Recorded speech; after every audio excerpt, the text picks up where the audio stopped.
क्या आपकी एड़ियों में दर्द होता है? सुबह उठते हैं, जमीन पर पैर रखते हैं तो एड़ियों में एक प्रिकिंग पेन सा होता है, या फिर बहुत देर तक कहीं बैठे हुए रेस्टिंग फेज में है तो दर्द हो जाता है, या ज्यादा देर तक खड़े हैं तब भी वो दर्द हमें महसूस होता है। और ये दर्द कहीं ना कहीं हमें डिस्कम्फर्ट कर देता है, हमारे डेली रूटीन को भी कहीं ना कहीं डिस्टर्ब करता है और हम उस पेन की वजह से काफी परेशान भी हो जाते हैं। जी हाँ, आज हम बात करने वाले एड़ियों में दर्द किसे होता है, क्यों होता है और इसका ट्रीटमेंट हम किस तरह से कर सकते हैं। नमस्कार दोस्तों, मैं डॉक्टर मेघना शेखावत आप सभी का मेरे YouTube चैनल पे स्वागत करती हूँ। और अगर आप हमारे चैनल पर नए हैं तो इसे लाइक और सब्सक्राइब जरूर करें। एड़ी में दर्द यानी कि हील पेन हम इसे जनरली देख सकते हैं। आयुर्वेद में इसे वात कंटक के नाम से जाना जाता है, यानी कि अगर बॉडी के अंदर वायु बढ़ी हुई है और खासकर हील एरिया में वायु बढ़ी हुई है तो हील पेन अक्सर हमें होता है। इसके बहुत सारे रीजंस होते हैं। अगर आप बहुत देर तक खड़े रहने का काम करते हैं, आपका जॉब ऐसा है, आपकी लाइफस्टाइल इस तरह की है कि आपको बहुत देर तक खड़े रहना पड़ता है, खासकर गृहिणियां जो हाउसवाइफ्स होती हैं उनको अगर किचन में बहुत देर तक खड़े रहना पड़ता है तो उसकी वजह से भी हील पेन हो जाता है। इसके अलावा जो रनर्स होते हैं, यानी कि मैराथन जो रन करते हैं या डेली रनर्स होते हैं, उनके में भी अक्सर हील पेन देखा गया है। वजन ज्यादा होने की वजह से, ओवरवेट हो जाने की वजह से भी हील पेन हो जाता है, या आपकी कोई भी लाइफस्टाइल डिजीज की वजह से भी हो सकता है, डायबिटीज की वजह से, थायराइड की वजह से, या फिर आपका फ्लैट फुट है उसकी वजह से भी ये हील पेन हो जाता है। कई बार इंजरीज की वजह से भी होता है, स्प्रेन की वजह से भी होता है, या फिर हमने इस तरह का फुटवियर पहना है जो हमें डिस्कम्फर्ट कर रहा है। कई बार हम मार्केट में फैंसी फुटवेयर्स ले लेते हैं, या हम कॉस्ट वाइज उसको डिफाइन करते हुए फुटवेयर्स लेते हैं जो हमें काफी परेशान करते हैं और अल्टीमेटली हमें हील पेन भी दे जाते हैं। तो इस तरह की चीजें अगर आपके साथ हो रही है, यानी कि लॉन्ग स्टैंडिंग भी है, रनिंग भी ज्यादा है, चलते भी ज्यादा है, तो हमारी बॉडी में अक्सर वायु बढ़ जाती है और कहीं ना कहीं ये वायु हमारे हील में जाके अगर बैठ गई है तो वहां पे हील पेन होने के चांसेस बढ़ जाते हैं। तो इन रीजंस की वजह से हील पेन अक्सर हो जाता है। और जैसा मैंने कहा, आयुर्वेद में से वात कंटक कहा गया है, तो ये बहुत प्रिकिंग पेन करता है, यानी कि जैसे कांटे चुभने जैसे इसमें दर्द होता है, पीड़ा होती है। तो ये बहुत ही सीवियर कंडीशन में हमें ले जाता है। एनाटॉमिकली जब हम अपने फुट को देखते हैं तो इसमें दो इंपॉर्टेंट पार्ट होते हैं, एक कैल्शियम बोन और दूसरा प्लांटर फेशिया। कैल्शियम बोन हमारे फुट को सपोर्ट करती है और प्लांटर फेशिया बोन से लेके टोस तक के हमारे मस्कुलर पैड की तरह काम करता है। इसकी टिश्यू लेयर होती है, मस्कुलर लेयर होती है, जो हमारे पैरों में लगने वाले किसी भी तरह के शॉक्स जब हम चलते हैं उसको बेयर करती है, साथ ही हमारे फुट आर्क को भी सपोर्ट करती है। तो ये बहुत ही मदद करती है हमें किसी तरह की भी फिजिकल एक्टिविटी में। किसी भी कारण से बोन में अगर कैल्शियम डिपोजिशन हो जाता है तो वहां पे स्पर्स फॉर्मेशन हो जाती है, जैसे हम हील स्पर या कैल्केनियम स्पर भी कहते हैं। अक्सर इसे हड्डी बढ़ना भी कहा जाता है और ये हमारे एड़ी के पिछले हिस्से में होता है। तो इस तरह का दर्द भी एड़ी के दर्द का कारण बनता है। इसके अलावा प्लांटर फेशिया में किसी भी वजह से इन्फ्लेमेशन हो जाता है, इंजरी हो जाती है, तो प्लांटर फेसियाइटिस हो जाता है जो एड़ी के निचले हिस्से में होता है और ये भी बहुत पेनफुल कंडीशन होती है।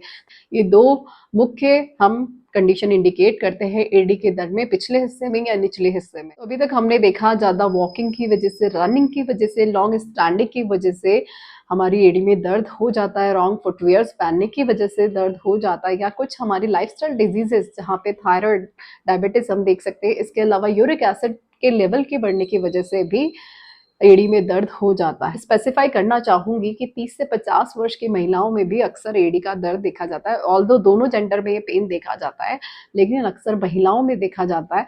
तो अब हम देखते हैं किस तरह से हम इसका निवारण कर सकते हैं, ट्रीटमेंट कर सकते हैं और होम रेमेडीज क्या है। जब पेशेंट हमारे पास आते हैं तो हम फिजिकल एग्जामिनेशन से डायग्नोस कर लेते हैं कि एड़ी का दर्द है, किस वजह से है। कई बार सिवियरिटी होने की वजह से एक्सरे भी कराई जाती है या फिर कुछ टेस्ट भी कराए जाते हैं। अब बात करते हैं कि इसका ट्रीटमेंट कैसे किया जाए, इसको मैनेज कैसे किया जाए। तो सबसे पहले, जैसा मैं हमेशा बोलते हैं वही, निदान परिवर्जन, यानी कि जिन कारणों की वजह से आपको कोई भी बीमारी होती है सबसे पहले उन कारणों को दूर कीजिए। तो देखिए किस वजह से आपको हील पेन हो रहा है, तो उसको दूर करने की कोशिश कीजिए और आपका हील पेन ऑटोमेटिकली काफी अच्छे लेवल तक सबसाइड हो जाएगा। दूसरा, हम पंचकर्म चिकित्सा की बात करेंगे। यहाँ पे पंचकर्म के अंदर स्नेहन स्वेदन बताया गया है। स्नेहन हमें कराना है वातहर तेलों से, क्योंकि यहाँ पे वात बढ़ा हुआ है। तो वातहर तेलों के अंदर हम ले सकते हैं तिल का तेल, बल्ला तेल, दशमूल तेल, महानारायण तेल। तो इस तरह के तेलों का हम वहाँ पे लोकल फुट मसाज करेंगे, हल्का स्नेहन गुनगुना करके वहाँ पे स्नेहन करेंगे तो काफी हद तक हील पेन में यहाँ पे रिलीफ मिलेगा। इसके बाद हम स्वेदन करेंगे, यानी कि लोकलाइज स्टीम देंगे या स्वेद वहाँ पे लगाएंगे, यानी कि हीट हमें वहाँ पे देनी है। तो लोकलाइज स्टीम में हम दशमूल क्वाथ की स्टीम देंगे, वो बहुत ही बेनिफिशियल रहती है। और स्नेहन के अंदर हम दशमूल तेल का भी उपयोग कराएंगे तो वो और भी बेनिफिशियल रहता है। यहाँ पर पोटली स्वेद भी बहुत मददगार रहता है। बालू का मिट्टी का पोटली स्वेद हम बनाएंगे, जिसमें बालू मिट्टी को गर्म करके पोटली बना के उसका लोकलाइज स्वेद करेंगे, या फिर स्टिका चूर्ण यानी कि ईंट के चूर्ण को, यानी कि ईंट के टुकड़ों का भी स्वेद यहाँ पे दिया जाता है, वो भी काफी हेल्पफुल रहता है। साथ ही अग्निकम चिकित्सा का भी इसमें बहुत ही अच्छा रोल है। ये पेन मैनेजमेंट में बेस्ट है। एड़ी का दर्द हो या किसी तरह का भी पुराना दर्द हो, वहाँ पे अग्निकम से बहुत जल्दी रिलीफ मिलता है। इसके अलावा हम लीच थेरेपी कराते हैं, वीन पंचर कराते हैं, जिससे भी एड़ी के दर्द में आपको बहुत जल्दी आराम मिलेगा। बात करते हैं कुछ ऐसी औषधियों की जो आपकी पेन हीलिंग में और बेहतर मदद कर सकती है। तो सबसे पहले मैं नाम लेना चाहूंगी एरंड का। एरंड का स्नेह यानी कि एरंड का तेल आप रात को दूध में 1 चम्मच मिला के सोते वक्त ले सकते हैं। ये बहुत अच्छा पेन रिलीविंग का काम करता है। हील पेन हो या किसी तरह का भी पेन हो, इवन आपकी पेट में ब्लोटिंग है, कॉन्स्टिपेशन, वहां पे भी ये बहुत बेहतर काम करेगा। इसके अलावा पुनर्नवा आप ले सकते हैं, गिलोय आप ले सकते हैं, अजवाइन का सेवन आप कर सकते हैं, वो भी बहुत मददगार रहते हैं। गुग्गुल अलग अलग तरह के हम यहाँ पे ले सकते हैं, अमृता गुग्गुल, सिंहनाथ गुग्गुल, योगराज गुग्गुल, त्रयोदशांग गुग्गुल। इसके अलावा कुछ पाउडर्स ऐसे हैं, अजमोदादी चूर्ण, आप उसका सेवन कर सकते हैं, या पंचकुल क्वाथ आप ले सकते हैं, महारासनादि क्वाथ, बल्ला चूर्ण या दशमूल क्वाथ का भी आप सेवन कर सकते हैं। तो कुछ ऐसी औषधियाँ हैं जो सेफ भी है और बेनिफिशियल भी, और ये डॉक्टर की ऑब्जर्वेशन में ही आप लेंगे तो बेहतर आपको रिजल्ट्स मिलेंगे। इसके अलावा कैल्शियम डेफिशिएंसी और विटामिन बी की डेफिशिएंसी से भी अक्सर हील पेन होता है, तो यहाँ पे आप अपनी कैल्शियम इंटेक बढ़ा दीजिए। नेचुरल सोर्सेज से विटामिन बी भी नेचुरल सोर्सेज में काफ़ी मात्रा में उपलब्ध होता है, तो ये नेचुरल सोर्स से आप ले सकते हैं या सप्लीमेंट कर सकते हैं। कुछ होम रेमेडीज भी हम देख सकते हैं। अगर आपको बहुत ज़्यादा दर्द बना रहता है तो शाम के समय में एक टब में गुनगुना पानी ले लीजिए, जिसके अंदर 1 चम्मच आप सॉल्ट डाल दीजिए, क्रिस्टलाइन सॉल्ट ले सकते हैं या सेंधा नमक ले सकते हैं, और साथ ही आधा चम्मच आप उसमें हल्दी डाल दीजिए, और कम से कम 10 से 15 मिनट आप पैर को डुबो के रखिए। उसके बाद उसे पोंछ लीजिए और हल्का फुट मसाज कीजिए, तो ये बहुत ही अच्छे आपको रिजल्ट देगा।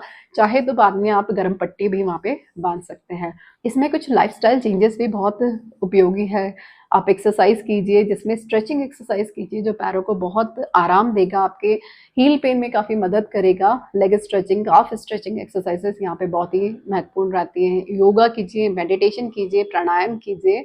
तो सोते वक्त पैरों को थोड़ा सा उठा के सोइए। फुटवेयर्स पे स्पेशली ध्यान दीजिए, हाई हील्स की सैंडल्स अवॉइड कीजिए। फुटवेयर्स ऐसे लीजिए जिसमें कुशनिंग हो और आपके पैरों को कंफर्ट दे, एड़ियों को कंफर्ट दे, और सॉफ्टली आप मूव कर सके। तो इस तरह से हमने देखा कि इन कारणों की वजह से हमें एड़ी का दर्द हो जाता है और हम उसे कितनी आसानी से ट्रीट कर सकते हैं। पर जानने वाली बात यह है, क्या हम समय पे जागरूक हो जाते हैं? क्योंकि कोई भी छोटी चीज़ बड़ी हो जाती है, तो हमारा स्वास्थ्य हमारे लिए प्रायोरिटी से हमें देखना होगा किस तरह से हम अपनी हेल्थ का ध्यान रख सकते हैं, अपनी छोटी बड़ी सारी चीज़ों का ध्यान रख सकते हैं, अपनी कमियों को दूर कर सकते हैं। तो आपने ये वीडियो देखा, और इससे जुड़ी जानकारी और भी हम आगे बात करेंगे, और आगे वीडियो में बने रहें, देखते रहें और सपोर्ट करें चैनल को। धन्यवाद।